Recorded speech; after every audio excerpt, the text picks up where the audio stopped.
Hello everyone, welcome to success with Rai academy. 27 नवंबर 2021 के दैनिक जागरण के राष्ट्रीय संस्करण को आज के इस वीडियो में हम डिस्कस करेंगे। तो चलिए वीडियो को शुरू करते हैं। सबसे पहली हेडिंग है कि वंशवादी दल कैसे कर सकते हैं लोकतंत्र की रक्षा। जो शीतकालीन सत्र 29 नवंबर से स्टार्ट होने वाला है, उसकी शुरुआत करते हुए यानी कि विपक्षी दलों पर सियासी संग्राम के बीच एक कटाक्ष करते हुए प्रधानमंत्री मोदी ने बोला है कि जो विपक्षी दल हैं, जो वंशवाद की राजनीति करते हैं, वो लोकतंत्र की रक्षा नहीं कर सकते हैं। कई ऐसी पार्टियां हैं जो वंशवाद की तरह ही चल रही हैं, जैसे कि कांग्रेस हो गई, सपा हो गई, और इन सब पार्टियों में एक ही वंश उन पार्टियों का अध्यक्ष बनता जा रहा है और कहीं ना कहीं लोकतंत्र के लिए ये सही नहीं है। इसी पर उन्होंने बोला है। संविधान दिवस के मौके पर शुक्रवार को आयोजित कार्यक्रम में राष्ट्रपति, उपराष्ट्रपति, प्रधानमंत्री ने शिरकत की और सांसदों को संबोधित किया। राष्ट्रपति रामनाथ कोविंद ने सांसदों को अपने क्षेत्र के लोगों के कल्याण के लिए और राष्ट्रहित के कार्य करने की सीख दी है। कहा है कि विचारधारा में मतभेद हो सकते हैं, लेकिन यह इतना बड़ा नहीं होना चाहिए कि वह जन सेवा के मूल उद्देश्य में बाधा बने। लोकतंत्र के इस मंदिर में श्रद्धा का उसी भावना से आचरण करें जैसे वे अपने उपासना स्थल में करते हैं। नेक्स्ट न्यूज़ है कि 15 दिसंबर से नियमित रूप से शुरू होंगी अंतर्राष्ट्रीय उड़ानें। देश में 15 दिसंबर से अंतर्राष्ट्रीय उड़ानें नियमित रूप से शुरू हो जाएंगी। नागरिक उड्डयन मंत्रालय ने नागर विमानन महानिदेशालय को पत्र लिखा है कि अंतर्राष्ट्रीय उड़ानों को नियमित करने के लिए आगे की आवश्यक कार्रवाई शुरू करे। उड्डयन मंत्रालय ने बताया है कि गृह मंत्रालय, विदेश मंत्रालय और स्वास्थ्य व परिवार कल्याण मंत्रालय से परामर्श लेने के बाद यह फैसला लिया गया है। स्वास्थ्य मंत्रालय ने जिन देशों को कोरोना के संबंध में जोखिम नहीं श्रेणी में रखा है, उन्हें द्विपक्षीय हवाई सेवा समझौते के अनुसार पूर्ण क्षमता से हवाई संचालन का अधिकार मिलेगा। बता दें कि कोरोना महामारी के कारण पिछले साल 23 मार्च से देश में नियमित अंतर्राष्ट्रीय उड़ानें बंद हैं। हालांकि एयर बबल व्यवस्था के तहत पिछले साल जुलाई में 28 देशों के साथ विशेष उड़ानें संचालित हो रही हैं।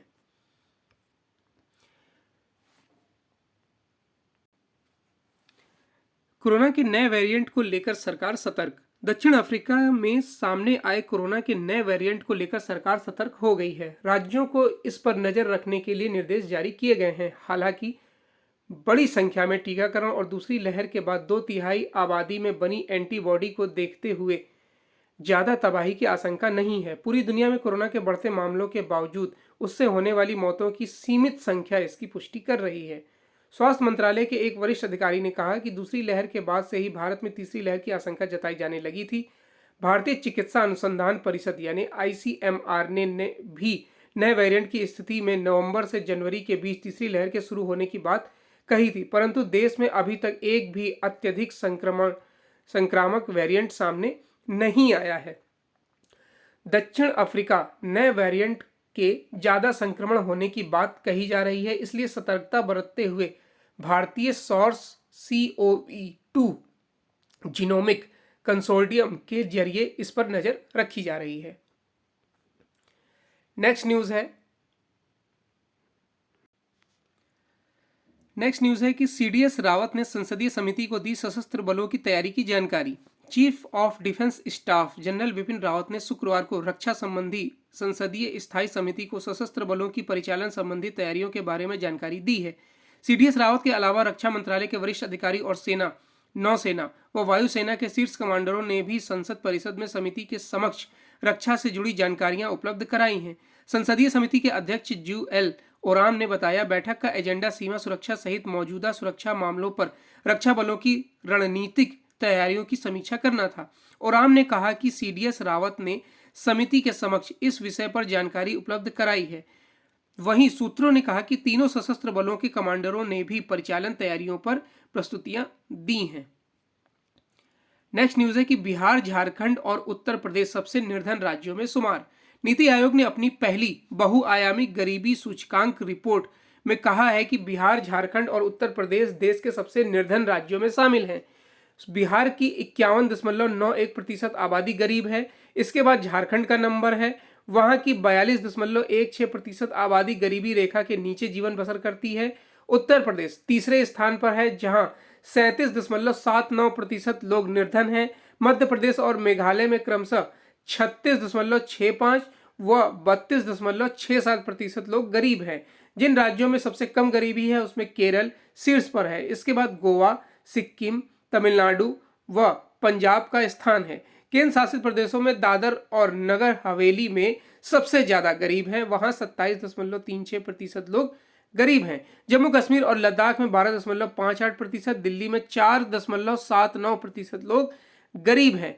बिहार में कुपोषण के शिकार लोगों की संख्या भी सबसे ज्यादा है।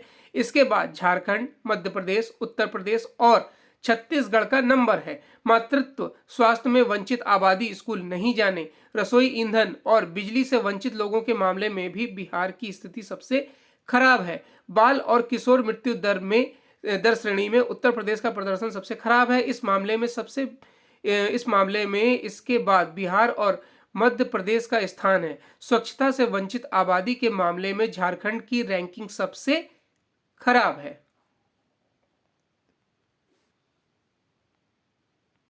नेक्स्ट न्यूज है कि हर राज्य में बनेगी अमूल जैसी संस्था, रूपाला। केंद्रीय पशुपालन व डेयरी मंत्री पुरुषोत्तम रूपाला ने कहा है कि अमूल जैसी संस्थाएं देश के हर राज्य में विकसित हों, यही डॉक्टर वर्गीस कुरियन का सपना था। कुरियन की 100वीं जयंती पर आयोजित कार्यक्रम में रूपाला ने कहा कि देश के हर राज्य में अमूल जैसी संस्थाओं के विकास के लिए काम किया जाएगा। रूपाला ने कहा कि प्रधानमंत्री नरेंद्र मोदी ने 2014 के पद संभालते ही खेती व पशुपालन के विकास के लिए कई योजनाओं पर काम करना शुरू कर दिया था। राष्ट्रीय गौपालन मिशन के तहत स्वदेशी नस्ल की गायों के विकास व संरक्षण करने की योजना है। राष्ट्रीय डेयरी विकास बोर्ड की ओर से देश में श्वेत क्रांति के जनक डॉक्टर वर्गीस कुरियन के जन्म शताब्दी समारोह एवं राष्ट्रीय दुग्ध दिवस कार्यक्रम को संबोधित करते हुए रूपाला ने कहा कि पशुपालन अपने आप में एक विशाल ग्रामीण उद्योग है, जिससे देश का अर्थतंत्र सुचारू रूप से चलता है। डॉक्टर कुरियन ने जो तपस्या की थी, आज उसका फल मिलने लगा है। देखिए, कल यानी कि 26 नवंबर को नेशनल मिल्क डे था, तो उस पर मेरे द्वारा एक वीडियो बनाया गया है, जिसे आप मेरे चैनल पर जाकर देख सकते हैं। उसका लिंक भी आपको डिस्क्रिप्शन बॉक्स में दे दिया जाएगा।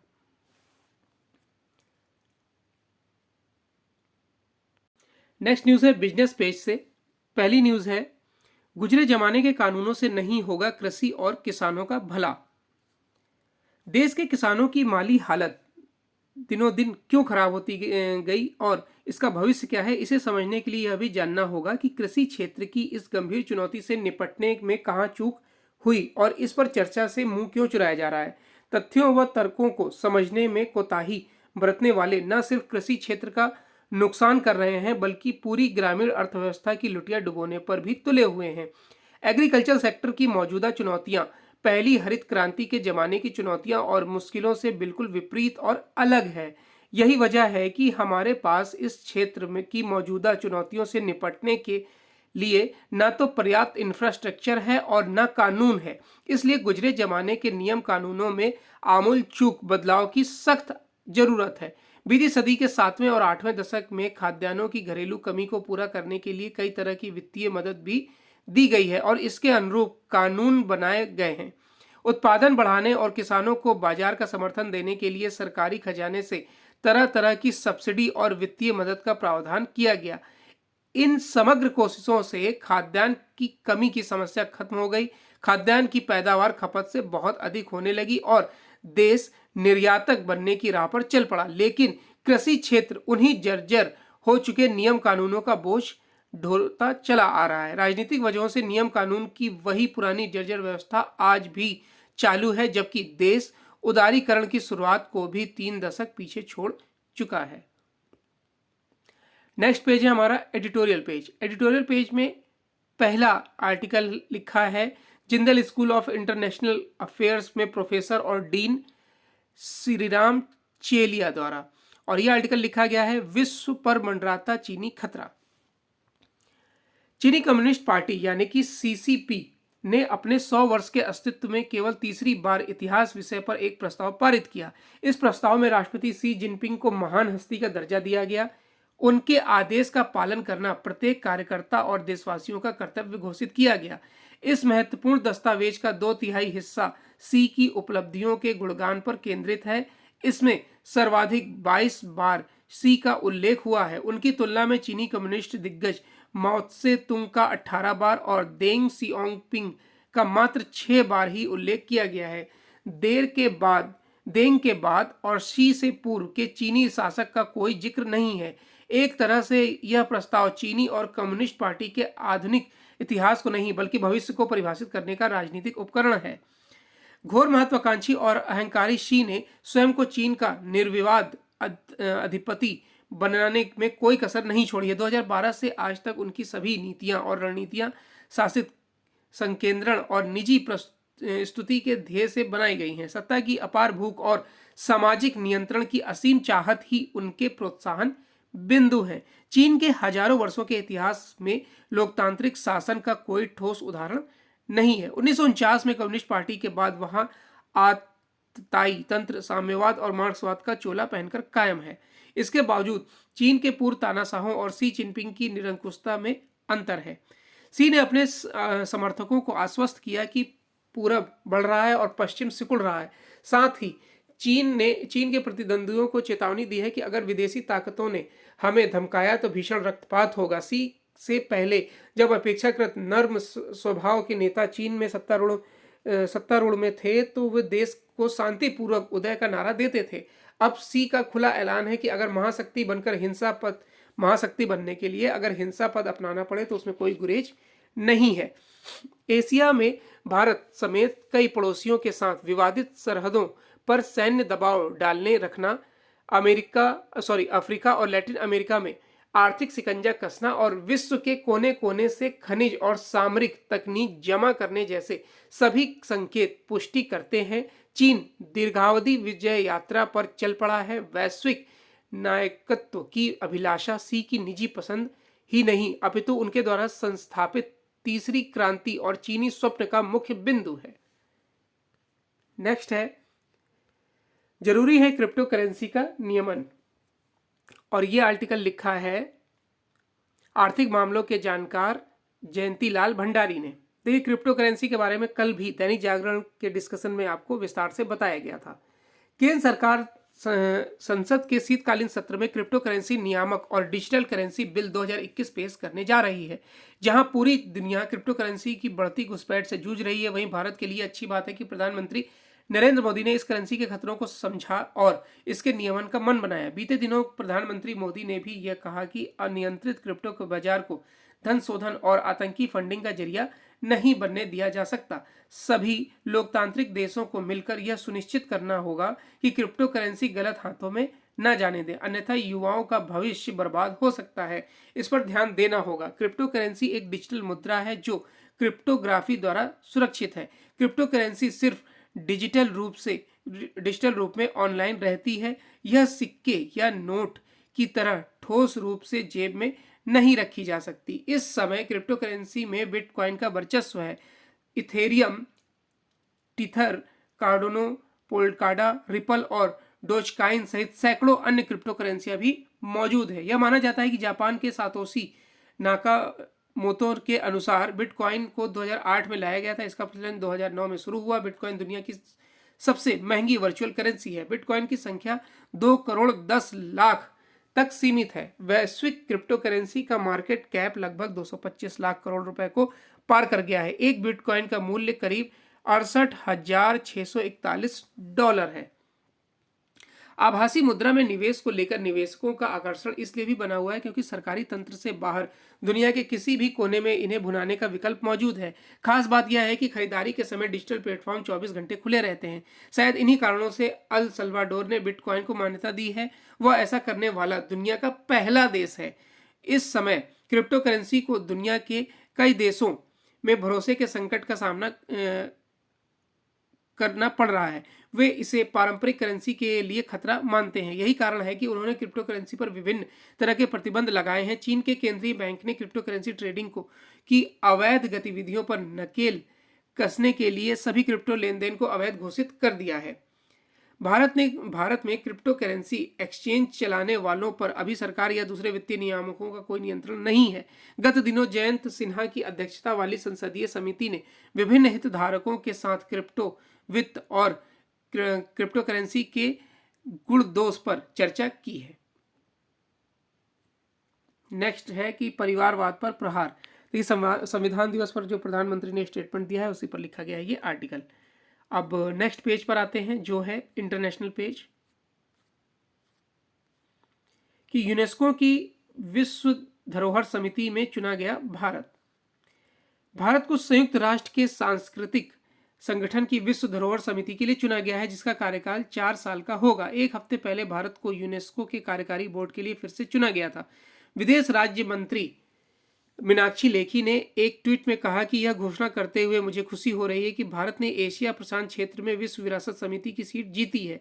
इस ऐतिहासिक जीत के लिए मैं अपने सभी समर्थकों को धन्यवाद देती हूँ। इंडिया एट यूनेस्को ने ट्वीट किया है कि भारत 4 साल के कार्यकाल के लिए 142 वोटों के साथ विश्व धरोहर समिति के लिए चुना गया है। नेक्स्ट है कि चीन की धमकी के बावजूद अमेरिकी सांसदों ने ताइवानी राष्ट्रपति से मुलाकात की। 5 अमेरिकी सांसदों ने ताइवान की राष्ट्रपति साई इन वेंग से शुक्रवार की सुबह मुलाकात की। अचानक की गई मुलाकात चीन की धमकी के बाद स्वायत्त ताइवान को अमेरिका के सशक्त समर्थन का एक और सबूत है। अमेरिकी प्रतिनिधि सभा से सत्ता व विपक्षी दलों के सांसदों का एक समूह गुरुवार की रात को ही ताइवान पहुंचा और साई समेत कई वरिष्ठ नेताओं से मुलाकात का फैसला किया है। यह जानकारी ताइवान स्थित एक अमेरिकी संस्था ने दी है, जिसे स्वयं भू दूतावास माना जाता है। दोनों देशों के नेताओं की मुलाकात के संबंध में और कोई जानकारी नहीं दी गई है। तो स्पोर्ट्स पेज में ऐसी कोई न्यूज़ नहीं है जिसे हम डिस्कस करें। तो ये आज का यानी 27 नवंबर 2021 का दैनिक जागरण का राष्ट्रीय संस्करण था। आई होप आपको वीडियो अच्छा लगा होगा। अगर वीडियो अच्छा लगा हो तो लाइक और शेयर कर दीजिएगा। वीडियो देखने के लिए धन्यवाद।